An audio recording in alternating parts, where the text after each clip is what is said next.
Students, तो आज discuss करने जा रहे हैं हम लोग, जैसे कि लास्ट वीडियो में बोला गया था, टाइप्स ऑफ वर्किंग कैपिटल। उसके बारे में हम आज डिस्कस करने जा रहे हैं। So let's start. तो जैसे कि यहाँ पर दो आधार पे बांटा गया है वर्किंग कैपिटल को। ठीक है, पहला जो आधार है आप देख पा रहे होंगे,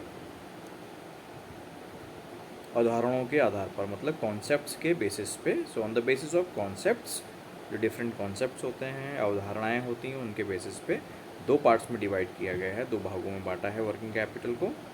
पहला भाग है जो हमने पढ़ लिया है ऑलरेडी, इसको दोबारा डिस्कस करेंगे नहीं हम लोग, थोड़ा बहुत जो चीज़ें हैं बता देते हैं शॉर्ट में। तो सकल कार्यशील पूंजी, जिसको आप इंग्लिश में बोल सकते हैं ग्रॉस वर्किंग कैपिटल, और जिसका मतलब आपको बताया गया था कि संपूर्ण चालू संपत्तियां या टोटल करंट एसेट्स। ठीक है ना, अगर सारी करंट एसेट्स को हम जोड़ दें, उसका टोटल कर दें, तो वो बन जाता है हमारा सकल कार्यशील पूंजी, ग्रॉस वर्किंग कैपिटल। दूसरा है शुद्ध वर्किंग कैपिटल, या ये कह सकते हैं शुद्ध कार्यशील पूंजी, जिसमें क्या होता है आपको बताया गया, फॉर्मूला बताया गया था। अगर मैं फॉर्मूला बताऊं आपको, तो करंट एसेट्स, जिसको चालू संपत्ति बोलेंगे, उसमें से करंट लायबिलिटीज़ को अगर आप माइनस करते हैं, मतलब करंट लायबिलिटीज़ का मतलब हो गया हिंदी में चालू दायित्व, इनको माइनस कर दें तो निकल के आएगा नेट वर्किंग कैपिटल, जिसको आप हिंदी में बोल सकते हैं शुद्ध कार्यशील पूंजी। अगर हम इसको जो इन्होंने लिखा है इस हिसाब से समझें, तो ये कह रहे हैं चालू संपत्तियों का आधिक्य चालू दायित्वों पर, मतलब ये कि इसका आधिक्य, मान लीजिए ये 50,000 है हमारे करंट एसेट्स, और करंट लायबिलिटीज़ हमारे हैं 40,000 सपोज़, तो नेट वर्किंग कैपिटल कितनी आ गई हमारी, 10,000 की आ गई। तो ये आई शुद्ध कार्यशील पूंजी, जिसको कि हम इस्तेमाल कर सकते हैं अपने अन्य जो भी डेली कार्य में, जितने भी हमारे व्यय होते हैं, खर्चे होते हैं, उनको पूरा करने में इसका इस्तेमाल किया जा सकता है। तो ये इस तरीके से समझिएगा। तो इसमें ये बोला गया है चालू संपत्तियों का आधिक्य चालू दायित्वों पर। तो चालू दायित्व मतलब करंट लायबिलिटीज़ पे चालू संपत्तियों का आधिक्य, मतलब करंट एसेट्स का जितना भी आधिक्य है, जैसे कि यहाँ 10,000 आधिक्य था, वही आधिक्य जो है कहलाता है शुद्ध कार्यशील पूंजी, जिसको इंग्लिश में नेट वर्किंग कैपिटल कहा जा सकता है। अब हम बात करेंगे दूसरे बेसिस पे, आवश्यकताओं के आधार पर।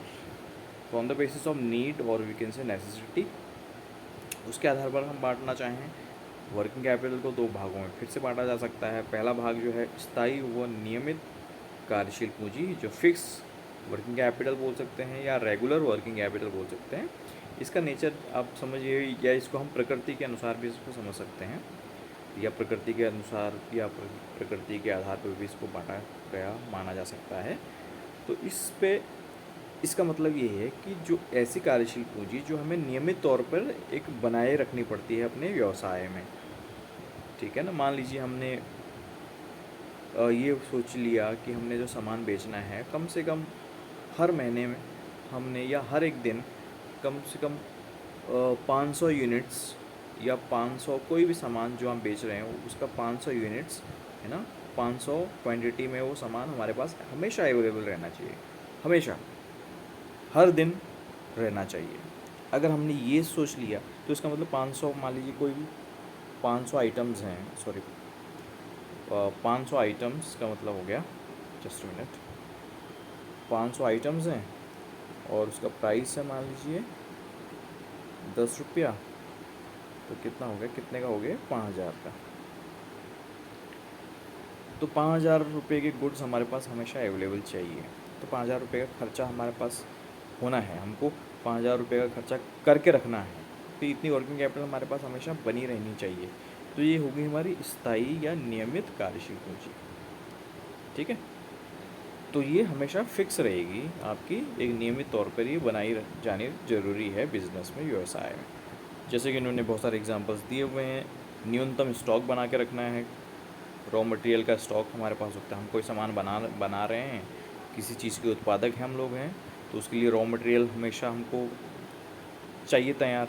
और न्यूनतम कितना बनाए रखना है हमने अपने व्यवसाय में हमेशा के लिए जो बनाए रखना होता है हर दिन, तो वो एक न्यूनतम राशि उसमें हमको खर्च करनी होती है। वो राशि जितना भी खर्च की जाएगी न्यूनतम, हमेशा वो खर्च की जाएगी, हमेशा वो मेंटेन की जाएगी। तो वो, और उसके अलावा है तैयार माल, मतलब जो रेडी गुड्स हैं जिनको हम बेच सकते हैं आप आसानी से, वो रेडी गुड्स, वो रेडी गुड्स या ये कह सकते हैं तैयार माल का न्यूनतम स्टॉक हमने कितना रखना है, तो उस पर भी खर्चा आएगा। वर्किंग कैपिटल या कार्यशील पूंजी वहाँ पर भी इस्तेमाल की जाती है ना। कुछ तो सामान हम बनाते हैं जिसके लिए कच्चा माल चाहिए आपको, कुछ सामान जो हम हो सकता है कई बार बाहर से ख़रीद लेते हैं, तो वो कितना, वो जो उसको बोलते हैं तैयार माल। वो तो तैयार माल का जो स्टॉक है वो कितना रहना चाहिए, न्यूनतम स्टॉक। तो न्यूनतम स्टॉक मेंटेन करने के लिए हमें खर्च करना पड़ेगा। तो जितना अमाउंट हमको खर्च करना पड़ रहा है वो एक फ़िक्स नेचर का है, ये हमेशा बनाए रखना पड़ेगा। बाकी बैंक, वो नगद बैंक बैलेंस हो या कैश बैलेंस है, उसका न्यूनतम शेष कितना बैलेंस हमको बनाए रखना है हमेशा के लिए, ताकि हम अपने बिज़नेस को सही तरीके से रन कर सकें बिना किसी दिक्कत के, बिना किसी परेशानी के। हमारा जो बिज़नेस है वो सही तरीके से लगातार चलता रहे, अपना काम वो करता रहे। इसके लिए भी हमें पर्याप्त मात्रा का एक बैंक बैलेंस और या नकद पैसा हमको अपने बिज़नेस में बनाए रखना होता है। तो ये जो एक न्यूनतम कह सकते हैं न्यूनतम शेष या न्यूनतम वैल्यू हमने अपने बिज़नेस में बनाए रखनी है, और उसके लिए जो कार्यशील पूंजी हमको की जो आवश्यकता होती है, उसी को हम स्थायी या नियमित कार्यशील पूंजी कह सकते हैं, या फिक्स्ड और रेगुलर वर्किंग कैपिटल कहा जा सकता है इसको। दूसरा है परिवर्तनशील कार्यशील पूंजी, इसको वेरिएबल वर्किंग कैपिटल भी इंग्लिश में आप बोल सकते हो, जो कि फिक्स नहीं होती है। ये ऊपर नीचे मतलब फ्लेक्सिबल होती है, आगे पीछे ऊपर नीचे बढ़ सकती है, घट सकती है। इसकी जो ज़रूरत है वो ऊपर नीचे हो सकती है। अब वो जो ज़रूरत ऊपर नीचे कैसे होगी, क्योंकि हमें पता है अगर हमारा उत्पादन ज़्यादा होगा, उत्पादन ज़्यादा कब होगा, जब मांग बाज़ार में मांग ज़्यादा होगी, ठीक है ना, तब उत्पादन ज़्यादा करना पड़ेगा। और उत्पादन जब ज़्यादा करना पड़ेगा तो उसके लिए जो हमें ज़्यादा पूंजी की ज़रूरत होती है, उसी को हम बोलते हैं परिवर्तन। ऐसी पूंजी को हम परिवर्तनशील कार्यशील पूंजी कहते हैं, क्योंकि वो चेंज हो रही है, उसमें परिवर्तन आ रहा है ना। तो जिस पूंजी में परिवर्तन आता है उसी को हम परिवर्तनशील कार्यशील पूंजी कह सकते हैं। तो ये इसमें उत्पादन और बिक्री, हाँ, अगर सामान ज़्यादा बिक रहा है बाज़ार में, डिमांड ज़्यादा है, तो बिकेगा भी ज़्यादा, बिकेगा ज़्यादा, उत्पादन ज़्यादा करना पड़ेगा। तो उत्पादन व बिक्री की मात्रा में परिवर्तन होते ही हमारी जो कार्यशील पूंजी में जो परिवर्तन आता है, उस कार्यशील पूंजी को हम परिवर्तनशील कार्यशील पूंजी कहते हैं। ये सामान्यतः दो तरीके की होती है, ठीक है। और ये दो तरीके कौन कौन सी होती हैं देखते हैं। तो पहला जो टाइप है, पहला जो प्रकार है, उसको हम बोल सकते हैं मौसमी कार्यशील पूंजी। तो ये मौसम के अनुसार मतलब जैसा वेदर होगा, जैसा मौसम होगा, उसके अनुसार कार्यशील पूंजी में भी परिवर्तन आता है। तो कहने का मतलब दोनों जो हम पढ़ रहे हैं अभी, ये दोनों परिवर्तनशील हैं, परिवर्तन इनमें आता है। और पहले में मौसम के अनुसार परिवर्तन आएगा, जैसे कि गर्मी का मौसम है, तो गर्मी के मौसम में क्या ज़्यादा बिक्री होती है, वो आपको ध्यान रखना, कूलर की बिक्री ज़्यादा होगी, ये फैंस जो पंखे हैं उनकी ज़्यादा बिक्री होगी, आइसक्रीम की ज़्यादा बिक्री होती है। तो ऐसे अब इनमें इन उत्पादों को बनाने वाली जो कंपनीज़ होंगी, जो भी व्यवसाय होंगे गर्मियों के मौसम में, वहाँ कार्यशील पूंजी, क्योंकि उनको सामान ज़्यादा बनाना होगा तो कार्यशील पूंजी भी वहाँ पर ज़्यादा उनको ज़रूरत होगी, ठीक है। लेकिन ये जाड़ों में क्या होगा, फिर जाड़ों में इनकी कम ज़रूरत होगी, तो वहाँ पर कार्यशील पूंजी क्या हो जाएगी, कम हो जाएगी, वहाँ पर कम ज़रूरत पड़ेगी कार्यशील पूंजी की। तो ऐसी कार्यशील पूंजी जो मौसम के अनुसार बदलती है, उसको हम बोलेंगे मौसमी कार्यशील पूंजी, ठीक है ना। और दूसरा हो गया विशिष्ट कार्यशील पूंजी। जो विशिष्ट का मतलब हो गया यहाँ पर स्पेसिफिक, एक पर्टिकुलर पर्पस के लिए जो कार्यशील पूंजी की ज़रूरत हमें होती है। कोई एक पर्टिकुलर पर्पज़ या कोई एक स्पेसिफिक, ये कह सकते हैं विशिष्ट कारण की वजह से हमको उस कार्यशील पूंजी की ज़रूरत पड़ी है व्यवसाय में। तो ये भी परिवर्तन हो रहा है, कभी ज़रूरत पड़ेगी इसकी, कभी नहीं पड़ेगी, फिक्स नहीं है ना, ये तो परिवर्तनशील है, कभी पड़ेगी इसकी ज़रूरत, कभी नहीं पड़ेगी।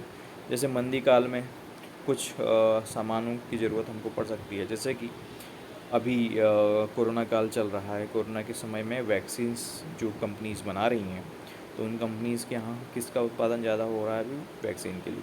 तो वैक्सीन के लिए उनको कार्यशील पूंजी की ज़रूरत पड़ेगी। तो कार्यशील पूंजी की ज़रूरत किस तरीके की होगी? विशिष्ट रूप से। अभी कोरोना कम हो जाएगा तो फिर वैक्सीन्स वगैरह या इसकी जो दवाइयाँ हैं वो अपने आप ही क्या हो जाएंगी, उनकी खपत कम हो जाएगी, उनकी डिमांड कम होगी। तो वहाँ पर ऐसी कंपनीज़ जो कि इनमें इसमें डील कर रही होंगी, वहाँ पर कार्यशील पूंजी या विशिष्ट कार्यशील पूंजी क्या हो जाएगी, ज़रूरत उसकी कम होगी। तो इस तरीके से हम इसको समझ सकते हैं। तो मौसमी कार्यशील पूंजी और विशिष्ट कार्यशील पूंजी, ये दो भाग हैं परिवर्तनशील कार्यशील पूंजी के। ठीक है ना? राइट। ओके, अगर इसको इंग्लिश में हम बोलें पहले वाले को, मौसमी कार्यशील पूंजी को, तो बोलेंगे सीजनल वर्किंग कैपिटल, और विशिष्ट कार्यशील पूंजी को आप बोलेंगे स्पेसिफिक वर्किंग कैपिटल। राइट। अब हम बढ़ते हैं आगे। अब हम बात करेंगे इम्पोर्टेंस ऑफ वर्किंग कैपिटल, या कार्यशील पूंजी का जो महत्व है, वो क्या महत्व रखता है किसी भी व्यवसाय के लिए, वो हम बात करते हैं आगे। सबसे पहले जो पॉइंट हमको समझ में आना चाहिए वो ये, कार्यशील पूंजी में कार्य कुशलता में वृद्धि होती है इससे। तो जब किसी भी व्यवसाय में पर्याप्त मात्रा में वर्किंग कैपिटल होगी, या कह सकते हैं कार्यशील पूंजी पर्याप्त मात्रा में होगी, तो वहाँ कोई भी पेमेंट जो हमें रेगुलर बेसिस पे या डेली बेसिस पे हमको करनी होती है, जैसे कि कर्मचारियों का वेतन हमको चुकाना है, या जो हमारे यहाँ लेबर काम कर रही है उसका पारिश्रमिक देना है, तो वो हम टाइम पे दे पाएंगे, है ना, रेगुलर बेसिस पे टाइम पे दे पाएंगे। तो उससे क्या होगा, जो कर्मचारी हैं वो खुश रहेंगे, टाइम से उनको उनका जो उनसे कार्य करवाया जा रहा है अपने यहाँ, उनके कार्य के बदले उनको समय पे सब कुछ दिया जा रहा है। तो उनकी कार्य कुशलता में, अगर जब खुश होता है इंसान, खुश होकर काम करता है कोई भी, तो उसकी कार्य कुशलता में, उसकी एफिशिएंसी में वृद्धि होती है, बढ़ती है वो। ठीक है, तो ये पहला पॉइंट हुआ। उसके अलावा दूसरा पॉइंट हुआ कि अगर हमारे पास वर्किंग कैपिटल पर्याप्त मात्रा में होती है, तो हम जब भी कहीं से रॉ मटेरियल या सामान खरीदते हैं, तो उस टाइम हम उसको नकद पेमेंट कर सकते हैं, है ना, कैश पेमेंट कर सकते हैं, नकद उसका भुगतान कर सकते हैं। और जब हम नकद भुगतान करते हैं तो हमें पता होना चाहिए, तब हमें वहाँ पर कुछ छूट भी मिल सकती है। कई बार ऐसी बिज़नेस ऑर्गेनाइज जो भी जहाँ से भी हम सामान खरीदते हैं, जो हर कोई व्यवसाय चाहता है कि उसके बाद जल्दी से पैसा आ जाए, और जल्दी से पैसा आने के बदले में वो कुछ और डिस्काउंट या छूट प्रदान करते हैं, ताकि उनका पैसा जल्दी से आ जाए। नहीं तो क्या होता है ना, आजकल के टाइम में उधार भी देना पड़ता है, क्योंकि इतना कंपटीशन है मार्केट में। अगर एक हमारा जो कॉम्पिटिटर है, जो हमारा प्रतियोगी है व्यवसाय में, अगर वो उधार दे रहा है तो हमको भी उधार देना पड़ेगा। ठीक है, अब जब उधार देना पड़ता है तो पैसा फंसता रहता है कुछ टाइम के लिए, है ना, कुछ टाइम बाद हमको पैसा मिलेगा। तो ऐसा, अगर अब तो हमारे पास पैसे की कमी हो जाएगी, जब हमें कहीं पेमेंट करनी है मान लीजिए, तो हम पेमेंट नहीं कर पाएंगे आसानी से। तो इसलिए हम चाहते हैं कि हमारा पैसा जल्दी से आ जाए। तो हम क्या करते हैं, पैसा जल्दी आ जाए, इसको आकर्षित करने के लिए, इसको मोटिवेट करने के लिए, इसको प्रोत्साहित करने के लिए, प्रमोट करने के लिए हम क्या करते हैं कि हमारे पास जल्दी पैसा आ जाए, तो हम उसमें एक ऑफ़र रख देते हैं कि भाई, अगर आपने हमको 10,000 रुपया देना है, ठीक है, और आप जल्दी से इमीडिएटली जल्दी भुगतान इसका कर देते हैं, तो आपको 10% छूट मिल जाएगी। अब मान लीजिए 10% कितना हो गया 10,000 का, 10% हो गया आपका 1,000 रुपया, तो 1,000 छूट मिल जाएगी। तो इसका मतलब आप 9,000 ही पे करेंगे अभी, और आपका जो दायित्व है वो पूरा हो जाएगा। ठीक है, तो इसका मतलब 10,000 के बदले आप 9,000 पे कर दीजिए, 1,000 का डिस्काउंट पाइए। तो इस छूट को, जो कि मतलब कैश पेमेंट करने के लिए बाध्य करता है, या ये कह सकते हैं प्रोत्साहित करता है कैश पेमेंट करने के लिए, तो ऐसे को हम बोलते हैं नकद छूट। तो मान लीजिए हमारे व्यवसाय ने भी कोई सामान खरीदा, उसके बदले हमें नकद भुगतान करनी है, और हमारे पास कैश उपलब्ध है पर्याप्त मात्रा में, तो हमें छूट मिल सकती है ना। हमें अब मान लीजिए हमने 10,000 रुपये पे करना है, नगद भुगतान करना था हमने 10,000 रुपया, हमने सामान खरीदा 10,000 रुपये का, तो वो कंपनी या वो व्यवसाय जिससे कि हमने सामान खरीदा है वो बोल सकते हैं कि आप 10% छूट ले लीजिए और तुरंत पेमेंट कर दीजिए। लेकिन आप तुरंत पेमेंट नहीं करेंगे, बाद में पेमेंट करेंगे तो फिर आपको पूरा पूरा 10,000 देना पड़ेगा। लेकिन आप जल्दी पेमेंट कर देते हैं, इमीडिएटली पेमेंट करते हैं, तो आपको 10% की छूट मिल जाएगी। तो 1,000 रुपया आप कम दीजिएगा, तो इसका मतलब हो गया 1,000 रुपीज़ कम करके 9,000 रुपीज़ अगर आप इमीडिएटली पे कर पाते हैं तो आपको 1,000 रुपये का छूट, इसको बोलेंगे नगद छूट, वो मिल सकती है आपको। तो इसका लाभ उठा सकते हैं। अगर आपके पास पर्याप्त मात्रा में कैश है तो आप तुरंत भुगतान कर सकते हैं और तुरंत भुगतान के बदले आपको नगद छूट मिल सकती है। और विक्रेताओं को तत्काल भुगतान कर सकते हैं, जिससे कि हमारी साख बनी रहती है, हमारी इमेज अच्छी बनी रहती है सभी लोगों के सामने। तो कोई भी हमें उधार देने से हिचकिचाएगा नहीं, आसानी से उधार दे देगा। जितना हमको, जिस मात्रा में भी हमें उधार लेने की ज़रूरत है, अगर हमारी पेमेंट जो मैकेनिज़्म है, पेमेंट करने की जो हमारी क्षमता है, वो हमारी जो इतिहास रहा है पेमेंट करने का, वो अगर सही रहा है तो कोई भी विक्रेता जिससे कि हम सामान खरीदते हैं वो हमें उधार भी आसानी से दे देगा और हमारे पास भरोसा भी पूरा कर पाएगा, और नगद छूट तो हमें मिल ही जाएगी अगर हम इमीडिएट पेमेंट करते हैं। तो तीसरा पॉइंट है अनुकूल अवसरों का लाभ। देखिए, अवसर बाज़ार में है तो अवसर आते रहते हैं, है ना। कभी सही अवसर आएंगे, कोई ख़राब अवसर आएंगे, तो अवसर तो आएंगे, लेकिन उन्हीं अवसरों के अनुकूल हम लाभ भी कमा सकते हैं। जैसे कि मान लीजिए हमको ये आइडिया आ रहा है कि किसी एक पर्टिकुलर सामान की डिमांड बढ़ रही है बाज़ार में, है ना। एक पर्टिकुलर सामान का फैशन बदल रहा है, बढ़ रहा है, तो उसका जो कच्चा माल है उसका भी हमको ये लग गया कि उस कच्चे माल का जो कीमत है वो भी बढ़ जाएगी। अगर हमको ऐसा लगता है तो हम पहले से ही खरीद के रख लें पर्याप्त मात्रा में, तो तभी पॉसिबल होगा ना जब हमारे पास पर्याप्त मात्रा में कार्यशील पूंजी है। और जब उसकी ज़रूरत होगी, हमें स्टोर करके रखा हुआ है, जब ज़रूरत है उसको स्टोर से बाहर निकाल के उसका इस्तेमाल करके हम जो भी अवसर मिल रहे हैं हमको, उन अवसरों का अच्छा लाभ आप कमा सकते हैं। इसके अलावा नेक्स्ट पॉइंट है आकस्मिकताओं का सामना। हाँ, जो फ्यूचर अनसर्टेन है ना, बिज़नेस तो वैसे भी हमें इज़ ऑल अबाउट रिस्क बोलते हैं, तो बिज़नेस में रिस्क है और ये अनसर्टेन है। कोई भी आकस्मिक प्रॉब्लम्स या चीज़ों का सामना आपको करना पड़ सकता है, कोई फ्यूचर में नुकसान हो सकता है। जैसे कि अभी लॉकडाउन हुआ, ये आकस्मिक है ना। लॉकडाउन होने की वजह से कितने लोग की जॉब्स गई, कितने लोग बिज़नेस सही से नहीं कर पाए, तो ये आकस्मिक चीज़ है। और इस आकस्मिक चीज़ों से निपटने के लिए भी हमारे पास पूंजी का पर्याप्त होना बहुत ज़रूरी है। तभी हम कोई भी संकट हमारे सामने आता है तो उस संकट से हम उभर पाएँ आसानी से। उसके लिए हमको तैयार रहने के लिए पर्याप्त मात्रा की कार्यशील पूंजी होना बहुत हमारे लिए आवश्यक है। उसके अलावा बैंक से ऋण प्राप्ति करने में हमें सुविधा होती है। अगर बैंक, क्योंकि जब बैंक हमें पैसा देता है, उधार देता है, लोन देता है, ऋण देता है, तो वो ऐसे ही नहीं दे देगा आपको ऋण कि हाँ आइए ले के जाइए। वो क्या करेगा, आपके जो वित्तीय विवरण हैं, आपके फाइनेंशियल स्टेटमेंट है, आपकी जो फाइनेंशियल पोजीशन है, वो चेक करेंगे। पहले आपकी प्रॉफिट एंड लॉस अकाउंट देखेंगे, बैलेंस शीट देखेंगे, तब वो आइडिया लगाएंगे कि क्या आपकी वित्तीय पोजीशन है, वित्तीय स्थिति आपकी क्या है, ठीक है। जिसमें वो ये भी देखेंगे कि आपकी जो कार्यशील पूंजी है वो कितनी है, क्या उसका नेचर है, ठीक है ना। तो कार्यशील पूंजी अच्छी होगी आपकी तो वो आप पे भरोसा कर सकते हैं और आपको आसानी से ऋण दे सकते हैं, ठीक है। और उससे आपकी ऋण क्षमता और साख का मतलब है कि आपकी जो क्रेडिबिलिटी है, ठीक है, आपके मतलब जो कह सकते हैं इमेज है, वो बैंक के सामने अच्छी बनेगी, जिससे कि आपको आसानी से ऋण मिल सकता है जब चाहें।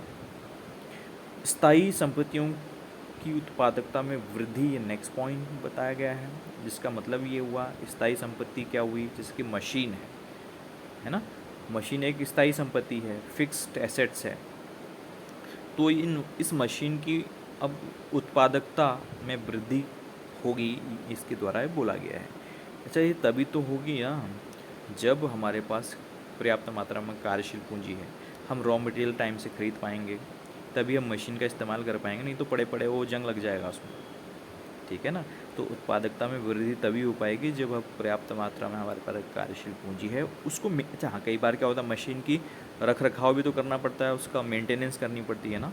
तो मेंटेनेंस करने के लिए भी तो खर्च करना पड़ेगा आपको, और उसके लिए वर्किंग कैपिटल या कार्यशील पूंजी की आवश्यकता आपको होगी, ठीक है।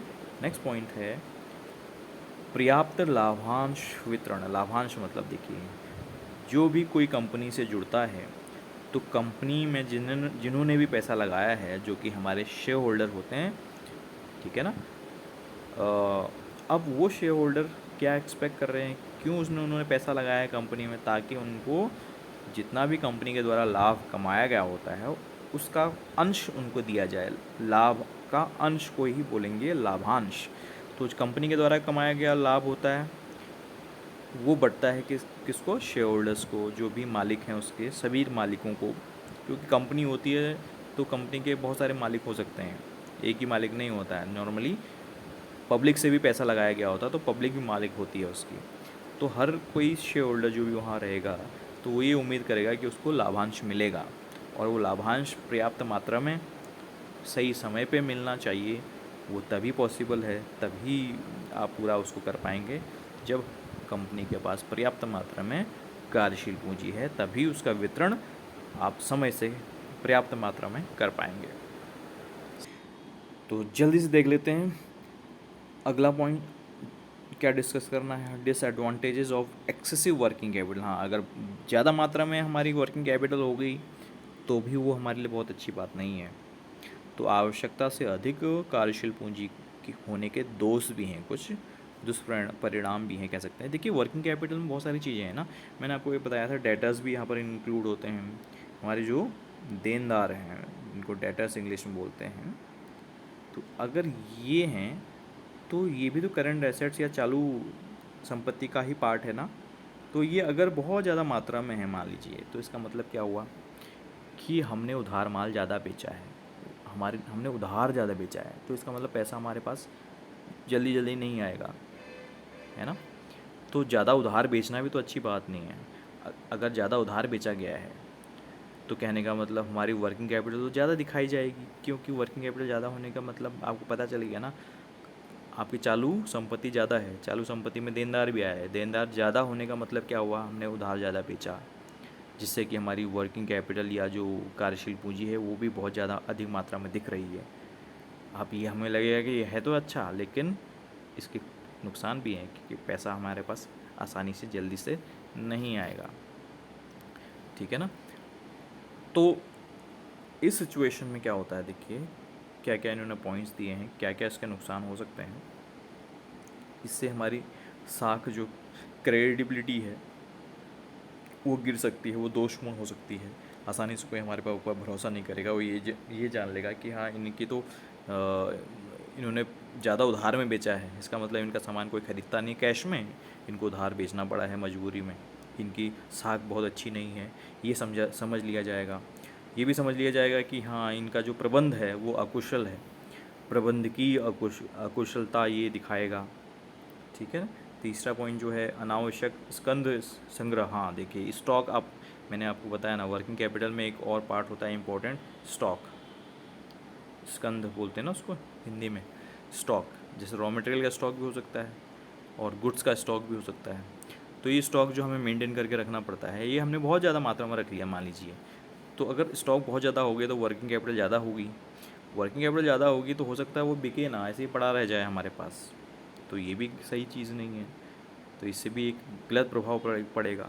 तो अनावश्यक स्कंध संग्रह होने से भी प्रॉब्लम है, ठीक है। तो ये एक दिक्कत हो सकती है। उसके अलावा लाभदायकता पर नकारात्मक असर इसका देखने को मिल सकता है, जो हमारी प्रॉफिटेबिलिटी है उसमें नकारात्मक असर पड़ेगा। अब सामान मान ली स्टॉक बहुत ज़्यादा कर लिया, सामान बिका ही नहीं, तो खर्चा तो हमारा हो गया, लेकिन वो बिका नहीं तो हमारी सेल्स नहीं होगी, ठीक है, प्रॉफिट कम हो पाएगा, ठीक, ये भी एक नुकसान इसका हो गया। उसके अलावा लाभ प्रवृत्ति को प्रोत्साहन मिलना, ये तो सही है, लेकिन सट्टात्मक बोला है ना, सट्टात्मक, स्पेकुलेशन बोलते हैं इंग्लिश में, ठीक है। तो फिर आप क्या करेंगे, फ्यूचर में एक्सपेक्ट ही करेंगे कि आपको लाभ होगा, है ना। अभी तो बहुत ज़्यादा लाभ नहीं हो रहा है, अगर आपकी वर्किंग कैपिटल ज़्यादा है और वो उसमें भी कुछ चीज़ें ऐसी ज़्यादा हैं जो नहीं होनी चाहिए, वो ज़्यादा मात्रा में है, तो आप ये उम्मीद करेंगे कि फ्यूचर में लाभ होगा आपको। अभी लाभ होगा नहीं होगा इसका कोई पता नहीं है, लेकिन फ्यूचर में लाभ होगा, ये सोच के कि आप कोई भी डिसीजन, कोई भी निर्णय ले सकते हो। अभी अगर आपने कोई निर्णय ले लिया और फ्यूचर में क्या हुआ, आपको प्रॉफिट नहीं हुआ मान लीजिए, और आपने खर्चे बढ़ा दिए अपने, और भविष्य में जो आपने सोचा था कि लाभ होगा और लाभ नहीं हुआ, तो क्या होगा, मुश्किल में आप पड़ जाएंगे, व्यवसाय को बंद भी करना पड़ सकता है। और इससे क्या होगा, जो हमारे अंशधारी हैं, जो हमारे शेयर होल्डर्स हैं, उसमें असंतोष जागेगा, वो भरोसा नहीं कर पाएंगे कि हमारा जो सिस्टम है वो सही काम नहीं कर रहा। तो जो भी अंशधारी, जो मालिक होते हैं, वो अंशधारी ही होते हैं। अंशधारी मतलब जिनके पास अंश हैं कंपनी के, जिनको आप इंग्लिश में शेयर होल्डर्स बोलते हैं, वो ही हमारे मालिक होते हैं कंपनी के। उन मालिकों में असंतोष पैदा हो जाएगा अगर इस तरीके की स्थिति उत्पन्न होती है, राइट। तो इस वीडियो में हम लोग यहीं पर तक बात करेंगे, क्योंकि वीडियो बहुत ज़्यादा अदरवाइज़ लंबी हो जाएगी।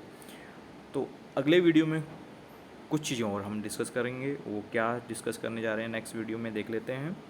ये जो नेक्स्ट पॉइंट है आपको दिख रहा होगा, next topic, sources of working capital. जो वर्किंग कैपिटल होती है वो कहाँ कहाँ से आप बना सकते हो, वर्किंग कैपिटल की जो फॉर्मेशन होती है ना, वर्किंग कैपिटल कैसे कैसे बन सकती है, कहाँ कहाँ से बन सकती है, वो हम आगे की वीडियो में डिस्कस करेंगे। तो इस वीडियो में इतना ही, फिर मिलते हैं अगली वीडियो में। See you in the next video, till then bye bye, enjoy, study well.